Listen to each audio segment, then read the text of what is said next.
Dans le but de mieux préparer le second tour des élections présidentielles au Niger, une rencontre d'évaluation et de partage d'expériences sur les différents scrutins des 13 et 27 décembre 2020 s'est déroulée ce matin sous la présidence du président de la CENI.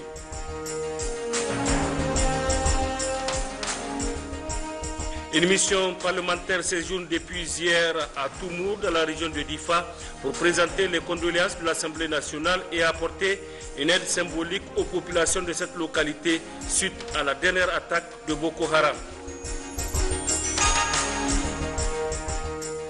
Le ministre des Transports par intérim, Sadou Seydou, séjourne également dans la région de Difa, où il a effectué une série de visites consacrées aux travaux de rénovation et de réhabilitation de l'aéroport de Difa dans le cadre de la fête tournante Difangla. Mesdames et messieurs, bonsoir. Merci de suivre cette édition. La météo prévoit la présence d'une dense poussière en suspension sur le pays pour la matinée de demain, avec une réduction significative de la visibilité. La prudence doit être de mise. Tout d'abord, un bref coup d'œil sur l'actualité internationale. Aux États-Unis, un président s'en va, un autre arrive. En effet, Joe Biden, 78 ans, a été investi il y a quelques heures à Washington, 46e président des États-Unis d'Amérique, et installé à la Maison-Blanche. Celui qui succède à Donald Trump lors de son investiture, juré de vaincre le racisme et le terrorisme intérieur, entre autres. Cela dit, tenu ce matin à Niamey d'une rencontre d'évaluation, d'échange d'informations et de partage d'expériences sur les différents scrutins qui se sont déroulés les 13 et 27 décembre 2020. L'objectif est de mieux préparer les prochaines élections présidentielles au Niger. C'est le président de la Commission électorale nationale indépendante CENI qui a présidé la cérémonie. Précision Aminata Garba et Suleiman Boubacar. Cette rencontre, qui a réuni tous les acteurs impliqués dans le processus électoral, permettra d'évaluer les forces mais aussi et surtout les faiblesses des échéances électorales de 2020. Occasion de discuter et de se pencher sur la recherche des solutions permettant de mieux réussir davantage les élections du 21 février 2021. Les bonnes pratiques, les comportements ingénieux et responsables seront identifiés et organisé pour servir de ferment à l'esprit professionnel et engagé de notre mission. Je vous exhorte donc à tirer les leçons de tous les exercices passés et à créer ensemble un environnement de paix, de sérénité nécessaire à l'organisation d'un scrutin aussi important. Il s'agit de mettre en place l'ensemble des codes, usages et bonnes pratiques afin de faire du Niger une référence en matière électorale. Vous allez donc échanger, revisiter et analyser avec les autres membres de la CENI sur les différentes matières et thématiques inscrites dans notre cycle électoral 2018-2021. Face à cette responsabilité, l'administration centrale nationale reste entièrement à votre disposition et facilitera la tâche pour toutes les activités électorales à venir. Il me plaît à cet instant de souligner et d'apprécier la venue au sein de notre institution des représentants de l'opposition pour occuper leur place conformément à la loi. 48 heures durant, les participants vont procéder ainsi à une évaluation exhaustive de l'organisation des élections pour en tirer les leçons majeures en vue de la formulation des recommandations pour une bonne organisation du second tour de la présidentielle de février 2021. Le ministre des Transports par intérim, Sadou Seydou, qui séjourne depuis hier dans la région de Difa, a effectué une série de visites consacrées aux travaux de rénovation et de réhabilitation de l'aéroport de Difa dans le cadre de la fête tournante Difa-Ngla. Compte rendu, Abdraman Majiri et Abdraman Bokari. À travers ce déplacement, il s'est donc agi pour le ministre du Transport par intérim, M. Sadou Seydou, qui voyage à la tête d'une forte délégation composée des cadres centraux relevant de son département ministériel, de s'enquérir du niveau d'exécution des travaux de rénovation de l'aéroport de Difa et ceux relatifs à la réhabilitation et l'extension des chaussées aéronautiques auxquels s'ajoutent des travaux connexes de l'aéroport de Difa dans le cadre du programme Difangla 2020, confiés respectivement à l'entreprise Bougie Colomi et l'entreprise Souma, qui ont à déployer sur place toute leur expertise afin de faire de ces travaux une véritable réussite. Ainsi donc, le ministre Sadou Seydou, qui était également en compagnie du gouverneur de la région de Difa, M. Issa Lemine, a sur ces deux chantiers visités reçu d'amples explications de la part des techniciens sur la nature des travaux en cours et ceux en phase de finition. Des explications qui ont dans l'ensemble permis à la délégation ministérielle de cerner tous les contours liés à ces travaux qui s'inscrivent dans le cadre du programme de modernisation des villes du président de la République, M. Issoufou Mahamadou. Nous avons la piste qui va passer de 1800 mètres de longueur à 3000 et de 45 mètres de largeur à 60. Nous avons la voie de circulation à réaliser, le parking qui va avoir 5 postes de gros porteurs, la salle d'énergie, un mur de clôture de 14 000 mètres et le pavillon présidentiel. Nous avons une galerie, une centrale électrique, l'aérogare passager, le bloc administratif. En marge, le ministère va bénéficier d'une direction régionale dont le coût est pris en charge dans ce projet. Et tout cela contribuera au développement de la région. Pour l'aspect purement festif, des dispositions ont été prises parce que ces travaux sont prévus pour 18 mois, ils sont en cours. Le nécessaire est déjà fait. Le ministre du Transport, par intérim, qui s'est aussi dit réconforté du constat au regard du sérieux et de la minutie qui caractérise la poursuite de ces travaux, a félicité et encouragé les deux entreprises. À noter que ces travaux de grande envergure et de type moderne, une fois terminés, feront de l'aéroport de Difa le deuxième au plan national.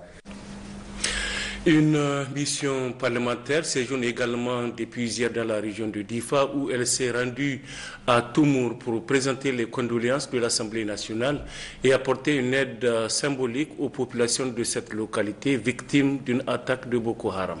Précision Amadou Hassan et Hassan Abdou.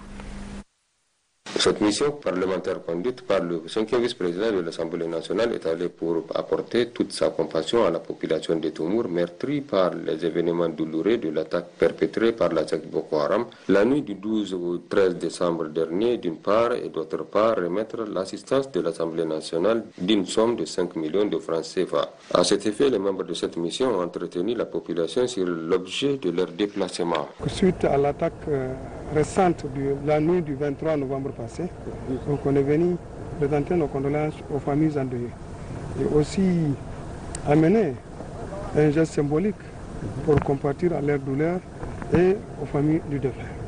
Nous savons que la situation est très difficile. Ces gens la vivaient, la situation difficile depuis plus de 6 ans aujourd'hui. On nous a exhorté d'être vraiment vigilants et d'être avec nos autorités, nos FDS, collaborer dans un intérêt commun. Oui, aussi, on a fait l'appel à notre population vraiment de prier Dieu, qu'Allah subhanahu wa ta'ala, parce que seul Dieu peut régler notre situation. Faire prière collective, individuelle, chacun n'a qu'à contribuer de son côté, de ce qu'il connaît. Donc c'est pour cela la prière collective, pour que Allah vienne en aide à cette population meurtrie durant ces années. Notons qu'auparavant, le chef de groupement Pel de Toumour, tout comme le préfet du département de Bosso, ont souhaité la bienvenue à cette délégation. Quant au préfet du département de Difa, représentant les autorités régionales empêchées, a salué ces déplacements des élus nationaux avant de leur assurer que ce geste symbolique ira droit aux familles bénéficiaires. Cérémonie d'inauguration ce matin à Niamey du siège de la mutuelle de santé de la garde nationale du Niger GNN et de la police nationale. C'est le ministre de l'Intérieur, de la Sécurité publique, de la décentralisation des affaires coutumières et religieuses en présence du représentant du ministre de la Santé publique et des hauts responsables de l'armée qui a procédé au dévoilement de la stèle et à la coupure du ruban marquant l'opérationnalisation de la dite mutuelle de santé. Ismaël Daouda est à côté de glace. 12 mois de travaux ont permis, malgré la situation sanitaire due à la pandémie de la COVID-19, la réalisation de ces bâtiments en matériaux définitifs. Il servira de siège à la mutuelle de santé de la Garde nationale du Niger et de la police nationale en vue de soulager les adhérents. Une mutuelle de santé vieille de 4 années et dont les efforts sont rappelés par le président du conseil d'administration. Notre mutuelle, en seulement 4 années d'existence, a connu une croissance fulgurante. En effet, le nombre de bénéficiaires est passé de 33 888 en 2017 à 53 724 en 2021. De cette date à ce jour, 20 janvier 2021, en termes de règlement des factures de prise en charge, la mutuelle a payé 3 436 468 735 francs, dont 1 340 589 419 francs CFA pour la seule année 2020. Ce qui dénote certainement de la qualité sans cesse croissante de la prise en charge.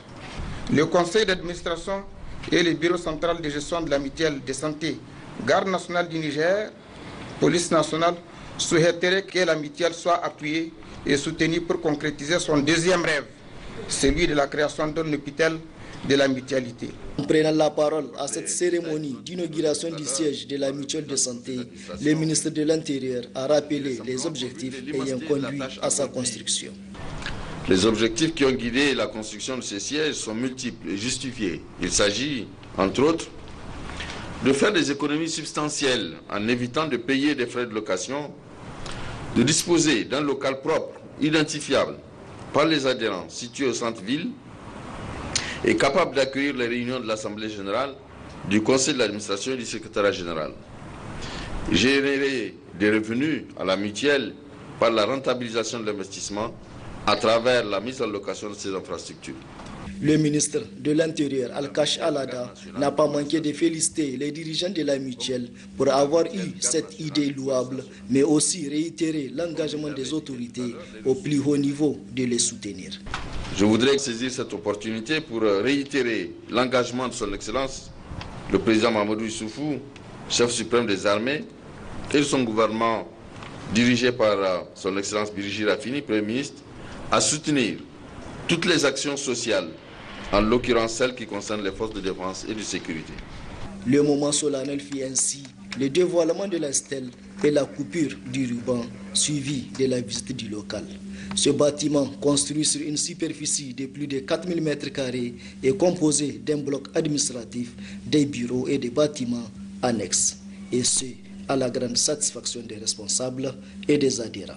L'importance de cette mutuelle pour nous, ça permet non seulement, je dis bien, de pouvoir accompagner l'État dans la prise en charge sanitaire des hommes qui sont engagés sur le terrain, et vu le contexte également, mais aussi de nous rassurer par rapport à la prise en charge sanitaire. C'est une joie immense qui nous anime tous en tant qu'adhérents d'être ce matin ici au niveau du siège qui est nouvellement ouvert. En termes de bienfaits, la mutuelle nous a assez considérablement aidés dans le règlement de nos ordonnances médicales. Imaginez-vous, si vous avez une ordonnance de 10 000, vous ne payez que les 20%. Quel bienfait pourrait être là? Et vous avez vos épouses et vos enfants jusqu'à l'âge de 21 ans, moins de 21 ans, qui sont pris en charge. Donc cela est assez important. Ces bâtiments est donc la concrétisation d'une bonne collaboration entre la Garde nationale du Niger et la police nationale. Baptisé inspecteur général de police Moukele Yakouba, ce siège de la Garde nationale du Niger et de la police nationale est situé à proximité de la prison civile de Niamey. Cérémonie officielle de remise du matériel d'une valeur de plus de 160 millions de francs CFA offert par la ville de Niamey au ministère de la Santé publique. Objectif, lutter contre la pandémie du Covid-19 et d'autres maladies à Niamey. C'est le secrétaire général du ministère de la Santé publique qui a réceptionné ce matériel. Résumé, Hawa Mahmoudou et Suleiman Mahamoudou. Améliorer la santé de la reproduction au niveau des centres de santé de Niamey et lutter efficacement contre la Covid-19 est l'une des priorités des autorités de la 7e République. Celles de la ville de Niamey en font également leur cheval de bataille. Ainsi, pour joindre l'acte à la parole, le président de la délégation spéciale de Niamey a procédé à la donation d'un important lot de matériel au ministère de la Santé publique, entre autres des lits d'hospitalisation, du matériel désinfectant et des masques de protection. La ville de Niamey aujourd'hui apporte un appui assez divers et nécessaire aux services de santé de la région de Niamey, suite à un constat de l'insuffisance de matériel dans les maternités. Donc ce matériel va surtout dans le sens de la santé, de la reproduction au niveau des maternités, mais aussi au niveau des centres de santé dans les quartiers de Niamey, mais aussi d'appui de produits de prise en charge des personnes atteintes du Covid. Ce don est d'une importance capitale et sera utilisé à bon escient, a laissé entendre le secrétaire général du ministère de la Santé publique. Ranou Abaché a par ailleurs salué cette grandeur d'esprit des responsables de la ville de Niamey. Cette importante donation, dirais-je, vient renforcer nos capacités, les capacités de nos services en vue donc d'une meilleure prise en charge des malades, en vue d'une meilleure offre de qualité de soins aux populations pour leur bien-être.